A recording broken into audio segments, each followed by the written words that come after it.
Can someone be truly addicted to certain foods? I think to answer that, we need to define what an addiction is. Addiction is a chronic, relapsing disorder where someone is compulsively looking for a certain substance. It is characterized by tolerance, meaning that the original amount of that substance no longer satisfied that person and they need to have more and more of it. Is also characterized by withdrawal, that sensation, that this uncomfortable feeling, this physical need to have the substance, whatever it is. It's also characterized by cravings and by this feeling that they cannot stop.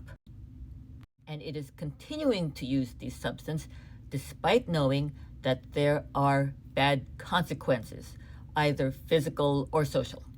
So by using this definition of addiction, it is clear that there are definitely people who have an addiction to certain foods. They used to just call it food addiction, but that's not a clear enough description of it because, let's face it, nobody's addicted to celery. People get addicted to these ultra-processed foods because the industry makes these foods so hyper-palatable. They taste so good, they feel so good in the mouth, and it sets off certain things in the brain, and people, feel good about eating it at the time, but then become addicted to it. So addressing this disorder, addressing this addiction to certain foods requires some behavioral therapy.